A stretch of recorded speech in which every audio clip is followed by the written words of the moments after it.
하나님은 살아 계십니다. 우리와 함께 하신 하나님, 오늘도 특별히 Father's Day를 맞이해서 우리 귀한 아버지들을 사랑하시고 축복하시는 우리 하나님께 박수로 감사와 영광 올려드립니다. 할렐루야, 할렐루야.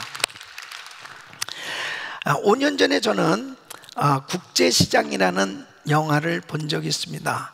많은 분들이 이 국제시장이라는 영화를 보면서 이 가슴이 뭉클한 이 감동을 받은 그 이유는 한국 사람들에게 있어서 특별히 그 현실적인 그 역사적인 사건을 배경으로 하고 있기 때문에 그 영화는 참 사람들 마음에 와닿았던 것 같습니다. 그 함경도 흥남에서 살던 이 덕수 가족의 이야기죠. 이제 6.25 전쟁 때에 이 마지막 배를 타고 이제 남쪽으로 피난을 가게 됐는데, 이 덕수의 아버지가 보니까는 딸이 안 보이는 거예요. 그러니까 이제 이 배가 막 떠나려고 그러는데, 이런 상황 가운데 딸을 찾기 위해서 그 아들 덕수의 손을 잡고 부탁을 합니다. 너는 장남이야. 네가 꼭 가족들을 잘 돌봐야 된다. 그러면서 혹시 우리 흩어져서 못 만나면 그 부산에서 꽃분이네라는 가게에서 우리 꼭 만나자. 그러면서 헤어지는데, 그것이 평생 이제 아버지와의 이별이 되었던 것입니다. 이제 덕수는 가족들과 함께 부산에 자리를 잡고 아버지의 그 약속을 생각하면서 열심히 일을 하면서 가족을 부양합니다. 덕수는 이제 독일로 광부로 그렇게 일하러 가죠. 그곳에서 죽을 고생을 하면서 일을 하고, 또 그곳에서 이제 파독 간원으로 온 자매를 만나서 결혼을 합니다. 그리고 이제 다시 한국으로 돌아와서 이제 가족들을 또 부양을 하게 되는데, 자기 여동생이 결혼 자금이 부족한 거예요. 그러니까 또 여동생을 위해서 당시에 월남에 파병하던 시기에 파병 장병들과 함께 기술자로 가서 그곳에서도 또 죽을 고생을 하면서 돈을 버는 거죠. 그래서 그 가족들을 정말 아버지의 약속을 지키면서 그렇게 부양하는 것을 볼 수 있습니다. 이제 덕수는 노인이 되었습니다. 전쟁 때 헤어진 아버지를 회상하면서 그 아버지에게 이렇게 이야기를 합니다. 아버지, 내 약속 잘 지켰지? 이만하면 내가 잘 살았지? 근데 아버지 진짜 힘들었어요. 이 덕수의 말에 많은 사람들이 정말 가슴이 뭉클함을 느끼며 감동을 받는 거예요. 덕수가 바로 대한민국의 아버지, 나의 아버지의 이야기이기 때문입니다. 여러분, 정말 우리 할아버지, 아버지 세대는 참 많은 어려움을 겪으면서 자녀들을, 가족들을 위해서 희생하던 세대였습니다. 일제시대 때 그 어려움을 지나야 됐습니다. 6.25 전쟁 때 수많은 사람들이 전쟁에 나가서 피를 흘렸고, 그리고 부상을 당했고, 공산당과 맞서서 싸우면서 정말 가족들을 보호해야만 했던 그 엄청나게 어려운 시기를 겪어야만 했습니다. 또 가난 속에서 말할 수 없이 어려운 그런 그 가난 가운데 가족들을 부양해야 되는 그런 책임이 이 아버지들에게 있었습니다. 그래서 월남에 가기도 하고, 또 그 뜨거운 중동 땅에 가서 말할 수 없이 힘든 어려운 일들을 하기도 하고 하면서 정말 가족들을 위해서, 또 자녀들을 기르기 위해서 참 많이 수고했던 것을 볼 수 있습니다. 미국 땅에도 자식들을 데리고 와서 정말 영어도 제대로 되지 아니한 가운데서 그 밑바닥에서부터 일하면서 정말 두 잡 세 잡씩 뛰어가면서 그 자식을 키우기 위해서 온갖 노력하고, 그리고 교회를 섬기고, 정말 이 이민사회가 오늘날 이렇게 세워지기까지 정말 아버지들의 역할이 얼마나 컸는지 모릅니다. 이민생활은 참 힘든 그런 삶의 여정이죠. 그 가운데서 그렇게 수고하고 애쓰면서 자식들을 돌보면서 그 가족들을 그렇게 부양하기 위해서 애쓴 아버지, 이 대한민국의 아버지들은 참으로 위대합니다. 대한민국의 아버지들은 용감한 아버지고 참으로 훌륭한 아버지셨습니다. 그 아버지들의 그 헌신으로 인해서 오늘날 이렇게 정말 이민 사회는 많은 성장을 이루었고, 그리고 대한민국도 잘 사는 나라로 그렇게 세워진 것을 볼 수 있습니다. 우리 자랑스러운 아버지들에게 한번 격려의 박수를 하겠습니다. 저는 이 Father's Day를 맞이해서 가정의 아버지가 얼마나 소중한가, 아버지의 역할은 자녀들에게 큰 영향을 주는 겁니다. 자녀가 잘 돼도 아버지의 영향을 받은 거고, 자녀가 잘 안 돼도 아버지의 영향을 받은 거예요. 그래서 가정의 아버지의 역할은 너무나 큰 비중을 차지하고 있는 것입니다. 어떻게 좋은 아버지가 될까? 누구나 다 아버지로서 정말 훌륭한 아버지가 되고 싶죠.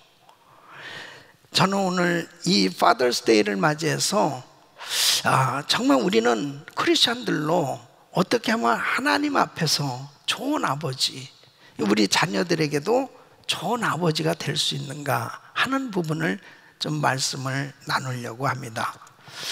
성경에 많은 인물들이 있지만 오늘 좋은 아버지 상으로 다윗을 생각해 봤습니다.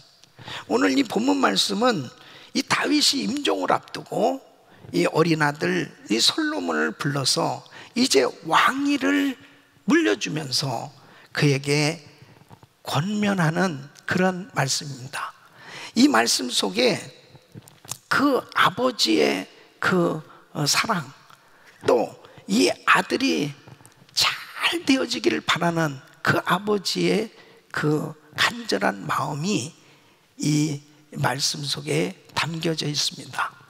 저는 오늘 이 말씀을 통해서 과연 자식에게 무엇을 물려줘야 좋은 아버지가 될 수 있을까? 과연 이 자식에게 어떤 것을 물려주어야만 후회함이 없는 그러한 삶이 되어질 수 있을까 하는 것을 통해서 말씀을 나누려고 하는 것입니다. 이 다윗이 아버지로서 남긴 이 신앙의 유산이 무엇이고, 또 다윗은 어떻게 아버지로서 정말 이렇게 성공적인 그런 삶이 될 수 있었을까? 오늘 이 말씀을 들으시면서 여러분들은 정말 우리 자녀들에게 무엇을 물려줘야 되냐? 바로 신앙의 유산을 물려주셔야 돼. 그 신앙의 유산이 무엇이고, 그러면 어떻게 하면 우리도 다윗처럼 그런 좋은 아버지로 성공할 수 있을까? 오늘 이 말씀 가운데 우리 성도님들이 다 정말 귀한 가정에 아름다운 가정을 세우고 행복한 가정을 세우고 좋은 아버지의 모델들이 되시기를 예수 이름으로 축원합니다. 첫째는 바로 믿음의 유산을 남길 수 있는 아버지가 되어야 한다 하는 것입니다. 자, 1절 2절 말씀을 보시면 다윗이 죽을 날이 임박함에 그 아들 솔로몬에게 명하여 가로되 내가 이제 세상 모든 사람의 가는 길로 가게 되었노니 너는 힘써 대장부가 되고 그랬습니다. 다윗은 자신의 일생이 믿음의 삶으로 자기 아들 솔로몬에게 아버지처럼 이렇게 믿음의 대장부답게 살아라, 그렇게 권면하고 있는 것입니다. 이 다윗은 솔로몬을 보면서 야, 너 나이에 아빠는 정말 믿음으로 살았다, 그것을 아주 구체적으로 설명해 줬을 것입니다. 다윗은 솔로몬과 같은 어린 나이에 아버지의 양을 칠 때 이 양들을 잡기 위해서 사자나 곰이 와서 움키면 얼마나 용감하게 담대하게 이 사자와 그 다음에 곰하고 같이 맞서 싸웠다는 것이죠. 그리고 그 어린 나이에 이 블레셋 군대의 장군인 골리앗을 쳐서 물리쳐서 승리했고, 그리고 많은 전쟁 때마다 다윗은 용감하게 나가서 승리했던 것을 이야기했을 것입니다. 바로 다윗이 이렇게 믿음으로 살았다고 하는 것을 솔로몬에게 이야기하면서 너도 험난한 세상 가운데 살지만 믿음으로 승리하라, 그렇게 권면을 하고 있는 것입니다. 아버지가 자녀들에게 무엇을 줄 수 있겠어요? 무엇이 가장 귀감이 되어지는 그러한 유산일까요? 이게 믿음의 유산인 것입니다. 미국 속담에 like father, like son 이라는 말이 있어요. 이것은 부존자전이라는 뜻이죠. 아버지가 하는 것을 자식들이 보고 그대로 배운다는 것입니다.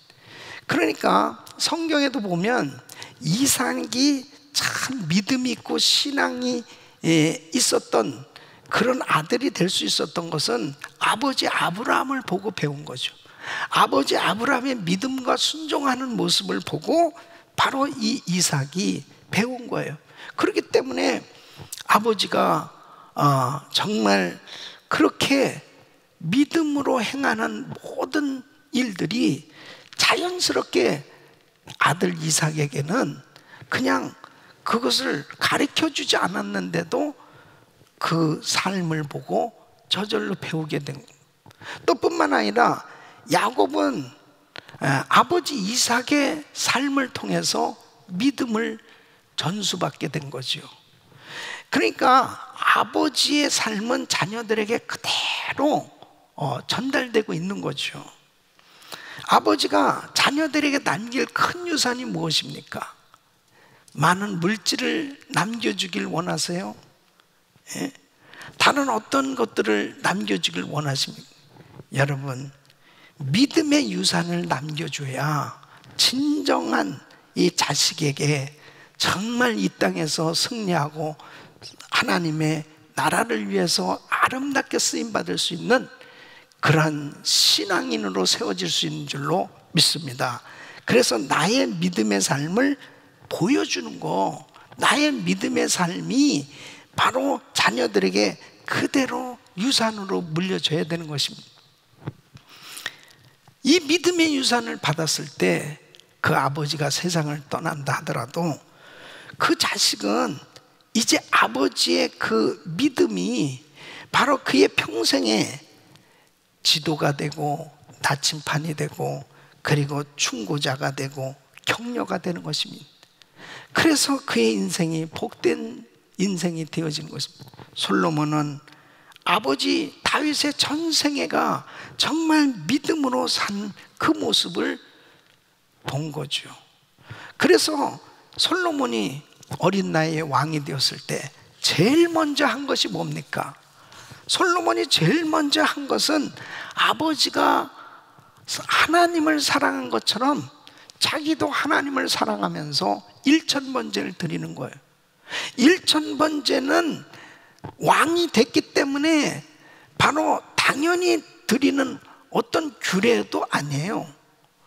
누가 시킨 것도 아니에요. 하나님을 사랑했기 때문에 이렇게 솔로몬이 일천번제를 드렸는데, 그것은 바로 아버지가 하나님을 사랑하는 그 모습을 그대로 배운 거죠.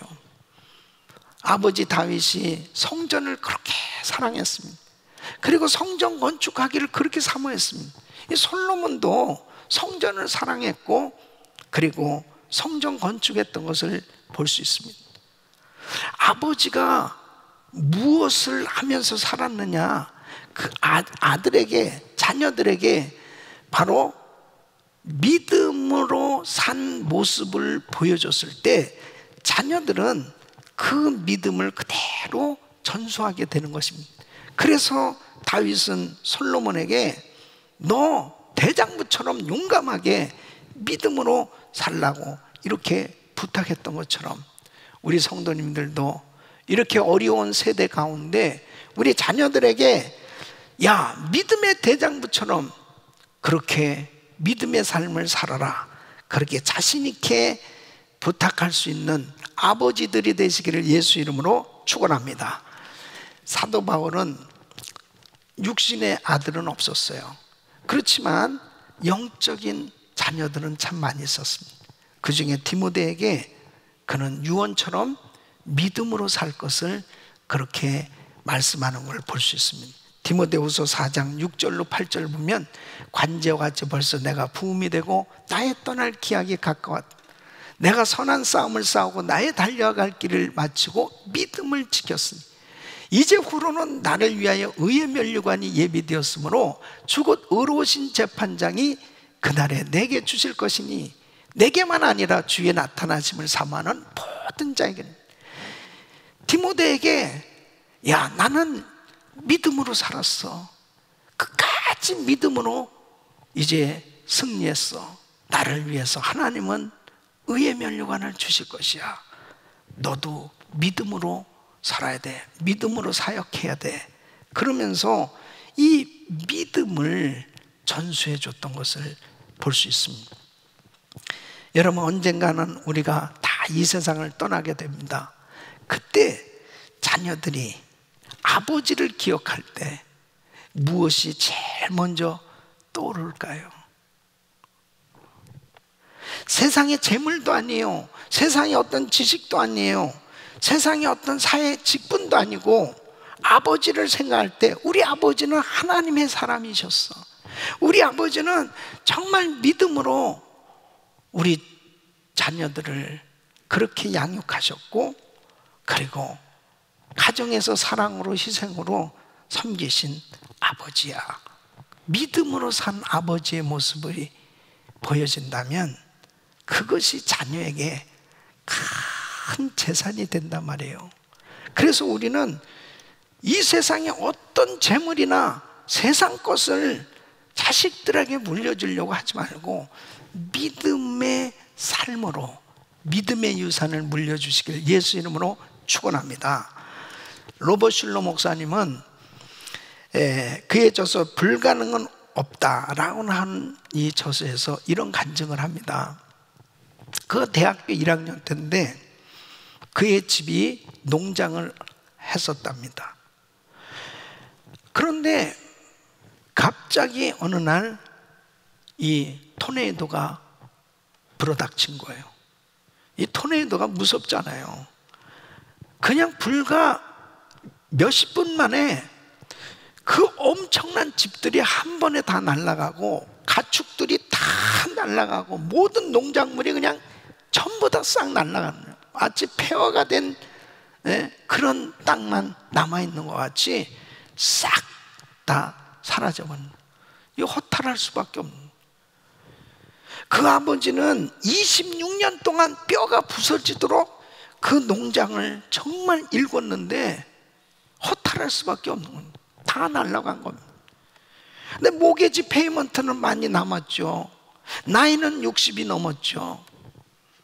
정말 절망 가운데 있었는데 이제 정리를 하며 이것저것을 보는데 이웃집 그 농장에 그 벽걸이 그 글씨를 보게 되는데 거기에 예수님을 계속 바라보라, 예수님을 계속 바라보라, 그 글씨가 보이더랍니다. 그 아버지는 그 예수님을 바라보라는 그 글씨가 주님의 음성으로 들려온 겁니다. 주님의 말씀으로 가슴에 와닿았다는 거예요. 예수님을 바라보라. 지금 내가 이런 절망 가운데 있지만 예수님을 바라봐. 그래서 용기를 얻어서 이제 그 허름한 집을 하나 사가지고 그것으로 다시 이제 농장을 시작하게 된답니다. 그러면서 씨를 뿌리면서 힘든 시간을 보냈지만 3년 만에 빚도 다 갚고 다시 회복되어진 것을 보면서 아버지는 믿음으로 일어나셨다. 정말 그에게 있어서는 큰 충격적인 그 사건을 통해서 한순간에 모든 것도 다 날아갔지만 다시 예수님을 계속 바라보라. 예수님을 바라보며 믿음으로 나갈 때 모든 것이 다시 회복되어지는 그런 은혜를 경험한 것을 보면서 나도 믿음으로 살아야 되겠다 하는 그 결단을 가질 수 있었다는 것입니다. 우리 사랑하는 성도 여러분, 우리가 이 코로나 바이러스 사태로 인해서 많은 어려운 일들을 겪기도 하고 정말 힘든 여정을 보내기도 하고 있지요. 뭐 한순간에 모든 것을 다 잃어버리는 그런 일들도 생겨질 수 있지요. 그런데 중요한 것은 믿음으로 예수님을 계속 바라보며 낙심하지 않고 좌절하지 않고 실망하지 않고 달려가는 사람 다 회복될 줄로 믿습니다. 우리 주님께서 부어진 은혜로 하나님은 다시 회복시켜 주시는 거예요. 그래서 우리의 신앙은 정말 믿음으로 그래서 내가 힘들고 어려울 때 지치고 낙심되고 좌절될 때 그냥 주저앉아 있는 것이 아니고 바로 믿음으로 주님을 바라보며 믿음으로 나갈 때 하나님께서 도와주시는 은혜로 회복되어지는 놀라운 역사를 경험하게 되는 줄로 믿습니다. 우리 자녀들에게 믿음을 유산으로 물려줘야 돼요. 이 폐역하고 이 죄악된 세상 가운데서 어떻게 우리 자식들이 정말 바르게 살아갈 수 있겠습니까? 물질을 물려주고 다른 어떤 지식을 물려주는 거, 좋은 환경을 물려주는 거 중요하지만 정말 믿음이 있어야 이 어려운 세대 가운데 하나님의 뜻 가운데 승리할 수 있는 걸 꼭 기억하시고 우리 자식들에게 믿음을 유산으로 물려주시기를 축원합니다. 두 번째는 말씀 순종의 좋은 습관을 유산으로 물려주셔야 합니다. 자, 3절 말씀 보면 내 하나님 여호와의 명을 지켜 그 길로 행하여 그 법률과 계명과 율례와 증거를 모세의 율법에 기록된 대로 지키라. 그리하면 네가 무엇을 하든지 어디로 가든지 형통할지라 그랬습니다. 다윗은 말씀을 다 읽고 묵상했습니다. 그리고 그 말씀대로 순종하는 삶이 되었을 때 그는 많은 고난이 그의 생에 있었지만 형통한 삶으로 하나님의 놀라운 역사를 경험했던 것을 잘 압니다. 솔로몬이 어린 나이에 왕이 되어서 그 왕으로서 나라를 통치할 때 얼마나 많은 힘든 일들이 있겠어요. 다윗은 바로 이 비밀을 알기 때문에 솔로몬에게 말씀하고 있는 거예요. 다윗이 시편을 기록했잖아요. 이 시편 전체는 다윗이 바로 모세오경을 늘 묵상하면서 하나님께서 주신 말씀을 통해서 그가 믿음으로 선포한, 그랬을 때마다 그렇게 힘들고 어려웠던 그의 삶의 여정에 하나님이 길을 열어주시고, 그리고 정말 죽을 것 같은 위기 가운데서도 하나님의 보호하심을 받았고, 그리고 결국은 정말 통일왕국의 왕으로 위대한 사역을 감당할 수 있었던 거, 바로 하나님의 말씀을 순종한, 그 말씀대로 살아보려고 하는 그 말씀 순종의 좋은 습관을 가졌기 때문에 그는 어떤 환경 속에서도 절대로 불순종하는 것이 아니고 말씀 순종함으로 인해서 결국 하나님의 역사를 경험하게 된 걸 볼 수 있습니다. 그렇기 때문에 다윗은 솔로몬에게 너는 하나님의 이 계명을 꼭 지켜야 된다. 너는 계명과 율례와 증거를 잘 지키면 반드시 형통한 삶이 될 것이다. 그렇게 강조하고 있는. 사실 이 다윗은 자식 교육하는데 실패했습니다. 그가 그 첫째 아들 이 암논, 이 첫째 아들 암논이 이복 여동생 다말을 욕보였습니다. 이것은 큰 죄를 저지른 거예요. 그런데 다윗이 어떤 방법으로라도 이 따끔하게 이 암논에게 처벌을 가야 되는데 그냥 덮고 넘어가 버렸습니다. 그렇기 때문에 압살롬이 화가 난 거예요. 마음에 분이 생겨진. 그래서 암논을 쳐 죽이는 일이 생겨졌고, 그 일로 인해서 아버지에 대한 미움이 또 생겨진 것입니다. 결국 쿠데타를 일으켰고 반역을 저질러서 아버지를 죽이려고까지 했던 이 압살롬의 삶을 볼 수 있습니다. 이런 집안, 이 비극적인 가정에 이런 어려운 일들이 생겨졌던 거 다 다윗은 알고 있는 거예요. 그러니까 어린 이 솔로몬을 앉혀놓고 결국은 하나님의 말씀에서 벗어나서 살면 네 형들처럼 결국 망할 수밖에 없다는 거죠. 그러니까 하나님의 말씀대로 말씀에 순종하고 살면 반드시 너의 인생은 형통한 인생이 될 것이다. 그것을 아주 피부로 경험한 것을 실제적으로 이 아들에게 잘 가르쳐 주길 원했던 겁니다. 이것이 바로 아버지의 역할이에요. 그래서 에베소서 6장 4절에는 또 아비들아 너희 자녀를 노엽게 하지 말고 오직 주의 교양과 훈계로 양육하라 그랬습니다.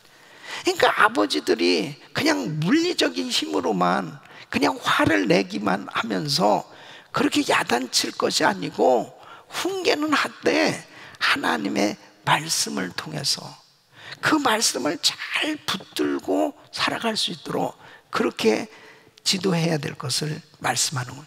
그러니까 아버지가 이렇게 방황하는 자녀들을 붙들어 줄 때 자녀들이 든든히 세워질 수 있고 가정이 든든히 세워지는 거예요. 그러니까 아버지가 흔들리면 그 가정은 흔들릴 수밖에 없는 것입니다. 순종하는 모습을 아버지들이 보여줘야 됩니다. 하나님의 말씀에 순종하는 모습, 그 말씀대로 살려고 애를 쓰는 그 아버지의 모습을 보면 자식들이 저렇게 신앙생활 하는 거구나 하는 것을 깨닫게 되는 것입니다.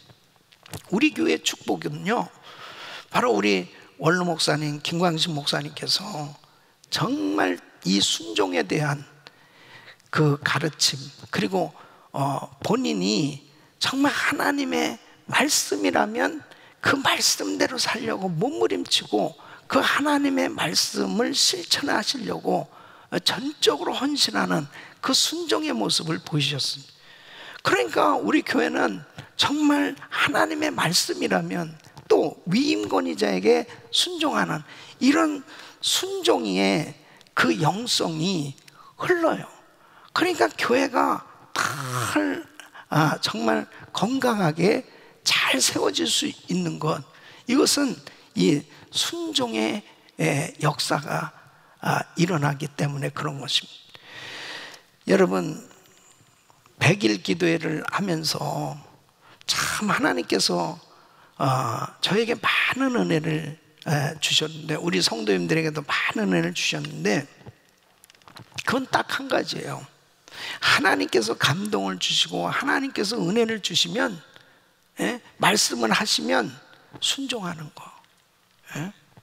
그래서 저는 제가 우리 교회 성전 건축할 때도 그랬고, 또 이 세계적인 금융위기 가운데 가장 극심한 어려운 가운데 있을 때도 하나님께서 40일 금식기도 100일 기도에 그때도 순종하면서 기도했을 때 하나님이 모든 것을 열어주셨던 것을 우리가 다 경험했지 않습니까? 이번에도 이 코로나 바이러스 팬데믹으로 정말 이렇게 될 줄은 몰랐죠. 그러나 기도하는 가운데 하나님께서 100일 기도에 대한 그런 감동을 주신 거예요. 100일 새벽 기도. 그래서 3월 16일부터 한 번도 해보지 않은 이 온라인 예배를 처음으로 시작했습니다. 그래서 3월 16일부터 지금까지 98일째까지 이렇게 온라인 예배를 드리게 되었습니다.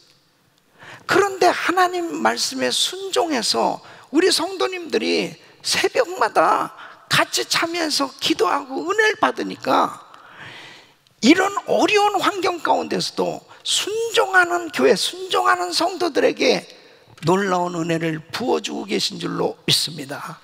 하나님의 은혜가 너무나 큰 거예요. 예? 자, 이제 화요일 날 100일 기도회가 끝납니다. 100일 기도회가 끝나는데 이 코로나 바이러스가 다 소멸되고 이제 우리가 자연스럽게 예배를 드리고 모든 일상이 회복돼야 되는데 이게 장기화가 될 조짐이 보여진단 말이에요. 예? 그래서 저는 기도하는 가운데 하나님, 이 100일 기도회를 하면서 이거 다 끝나야 되는데 어떻게 해야 되겠습니까? 기도하는데 하나님께서 주신 감동이 이거예요. 예? 우리가 날짜는 정해도 응답은 주님이 하셔야 됩니다. 그러니까 기도는 응답 받을 때까지 해야 되는 거죠. 그래서 기도하는 가운데 1000번제가 끝나는 날이 언젠가 내년 2021년 4월 10일이 1000번제가 끝나는 날입니다. 그래서 23일 날 100일 기도회가 끝나면서 24일부터 내년 4월 10일까지 1000번제 특별 새벽 기도회를 합니다. 그 기간 동안에 바이러스가 다 소멸되고 모든 것이 다 정상으로 회복될 줄로 믿습니다. 그래서 24일부터 내년 4월 10일까지 며칠이나 되냐 계산을 해보니까 291일이에요. 이거 계산하는데 얼마나 시간이 많이 걸렸는지 몰라요. 어쨌든 하나님께서 우리를 이렇게 사랑하시는구나. 하나님 앞에 그렇게 엎드리고 주님 앞에 가까이 하는 것보다 더한 축복이 어디 있어요? 그 우리 성도님들이 순종하시니까 하나님께서 그렇게 은혜를 주시는 거예요. 자녀들에게 뭐를 보여주겠습니까? 우리가 자녀들에게 무슨 유산을 물려줘야 되겠습니까? 우리 아빠는 하나님 말씀이라면 순종하고 목사님 말씀에 그렇게 순종하고 정말 그렇게 기도하는 아빠, 그렇게 말씀 묵상하고 말씀 순종하는 그런 아버지의 그 모습, 말씀 순종의 습관을 바로 유산으로 물려주시기를 예수 이름으로 축원합니다. 세 번째는 바로 주님을 섬기는 사역의 유산을 남겨주어야 합니다. 4절 말씀 보시면 여호와께서 내 일에 대하여 말씀하시기를 만일 내 자손이 그 길을 삼가 마음을 다하고 성품을 다하여 진실이 내 앞에서 행하면 이스라엘 왕위에 오를 사람이 내게서 끊어지지 아니하리라 하신 말씀을 확실히 이루게 하시리라. 여러분 여기 보면은 이스라엘 왕위에 오를 사람이 내게서 끊어지지 아니하는, 왕으로서 중요한 사역이 뭐예요? 바로 나라를 통치하는 겁니다. 근데 나라를 통치하는 이 중요한 사역이 자기 당대로 끝나버린다면 그것은 축복이 될 수 없단 말이에요. 계속해서 왕위가 너의 자손들에게 계속 이어질 것이다. 예. 바로 우리 사랑하는 성도 여러분, 어떤 가정은 할아버지 때 참 정말 신앙생활 잘했고 많은 사역을 했어요. 근데 아버지 때 그냥 다 까먹었어요. 신앙생활도 안 하고 그냥 허랑방탕하게 사는 거예요. 근데 손자 때 다시 신앙의 부흥이 온 그런 가정도 있어요. 여러분, 신앙생활은 계속 타올라 가야 되는 거예요.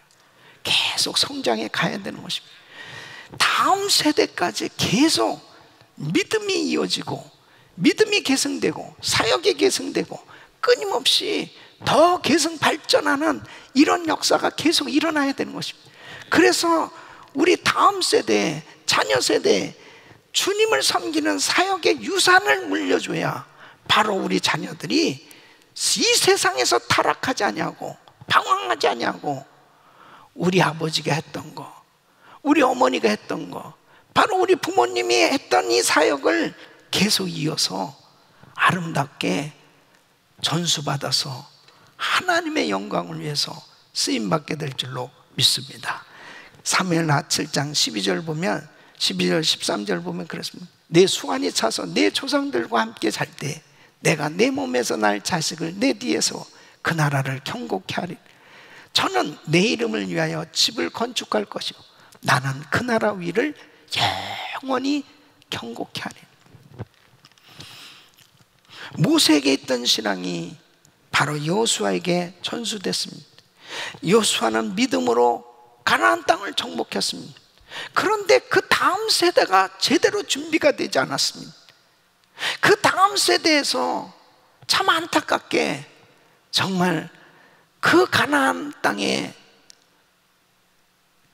우상을 섬기고 타락하는 그러한 모습들을 보게 됩니다. 여러분, 믿음이 전수돼야 되고, 그리고 바로 주님을 섬기는 이 사역이, 그리고 말씀 순종의 이 습관이 자녀들에게 계속 전수되지 않으면, 유산으로 남겨지지 않으면 그 다음 세대에 그냥 끝나버리는 것입니다. 아론은 계속 그 다음 세대에 자녀들이 제사장으로 섬겼습니다. 여러분, 바로 레위인들도 교회에서 계속해서 성전의 예배를 섬기는 일을 계속하면서 그렇게 자신들에게 주신 성직을 귀하게 여기면서 섬겼습니다. 사랑하는 성도 여러분, 아버지들이 이 세상을 떠날 때 바로 자녀들에게, 야, 아버지는 말이야 미전도 종족 지역에 5개 교회밖에 세우지 못했는데 너는 말이야 아버지보다 10개 교회는 더 세워야 돼.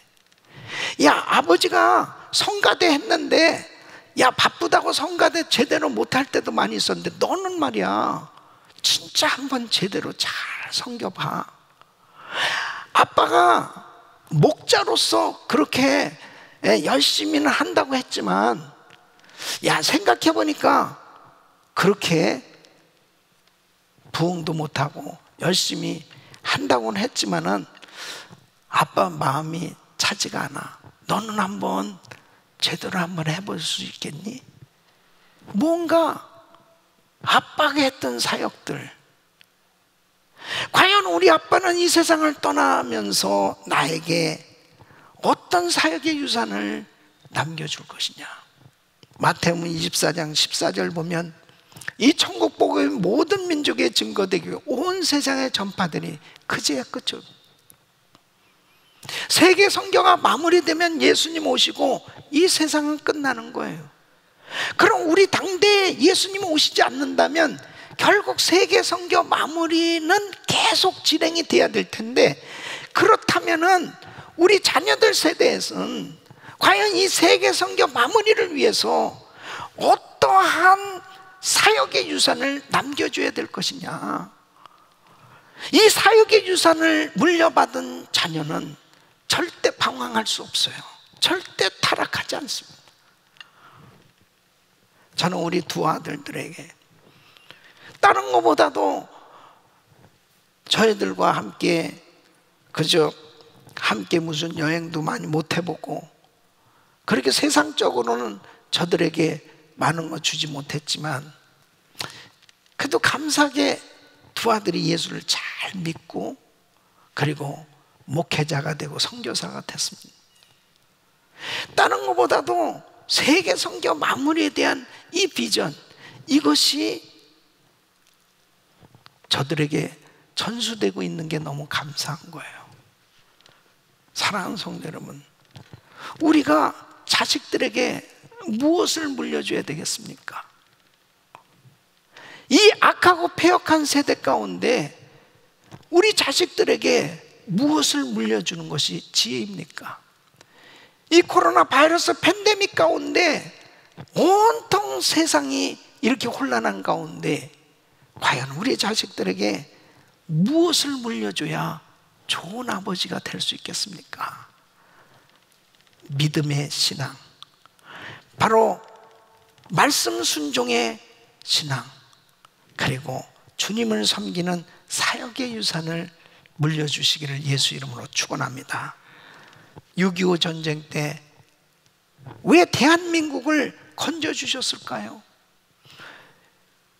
여러분, 북한 공산당이 선전포고도 없이 그냥 일방적으로 침략했습니다. 3일 만에 서울이 함락됐어요.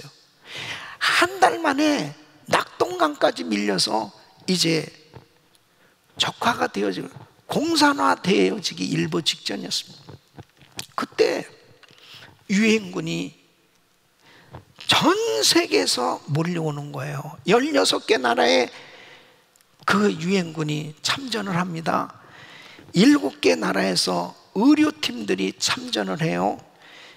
35개 나라에서 이 모양 저 모양으로 우리나라를 돕는 거예요.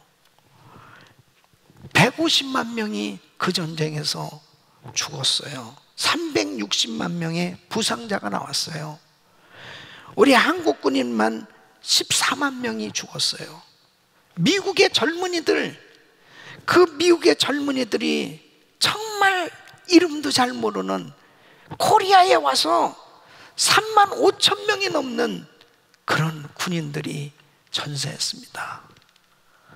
아니, 자기네 나라하고 별로 상관도 없는 이런 나라에서들 와서 이 젊은이들이 이렇게 피를 흘렸다니까요. 그래서 그 조그만 땅덩어리지만 남한은 자유민주주의 국가로 오늘날까지 이렇게 세워질 수 있었던 것은 이 참전용사들의 이 헌신, 이 희생이 있었기 때문입니다. 왜 이렇게 작은 나라, 이 한반도에 그 엄청난 전쟁 가운데서 자유민주주의 국가로 대한민국을 이렇게 하나님께서 건져주셨을까요? 사명이 있는 거예요. 말세에 선교하는 민족으로 바로 우리 대한민국을 하나님이 쓰시기로 작정하셨다고 하는 사실, 바로 이것이 6.25에서 건져주신 하나님의 뜻인 것을 믿으시기 바랍니다. 우리는 이 빚을 갚아야 됩니다. 이것은 세계 선교로 빚을 갚아야 되는 것입니다. 뿐만 아니라 여러분 보세요. 요즘 전혀 선전포고도 없이 아무런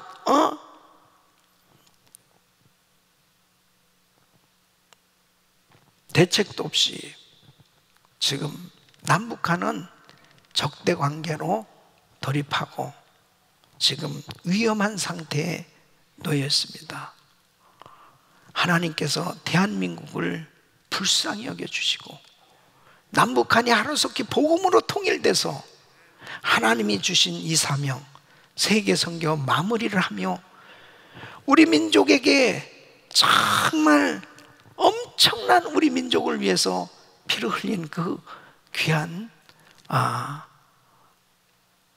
나라 참전용사들의 희생,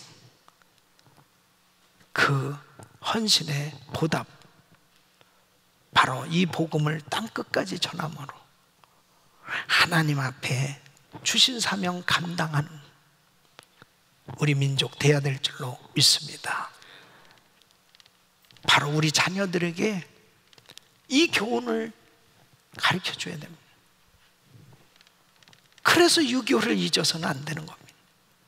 그리고 왜 민주주의 국가를 지키는 것이 이렇게 엄청난 희생이 따르고 수고가 있고, 이러한 모든 것들을 바로 자녀 다음 세대에 전해줌으로 인해서 꼭 기억하고 세계 선교에 헌신할 수 있는 이런 사역을 유산으로 물려줄 때 우리 교회, 이민교회, 디아스포라 교회, 대한민국의 모든 교회는 주신 사명 감당함으로 하나님의 기쁨이 되고 더욱더 큰 위기 가운데 부응하는 하나님의 역사를 이룰 줄로 믿습니다. 이런 은혜가 여러분 모두에게, 여러분 가정에 임하기를 예수 이름으로 축원합니다.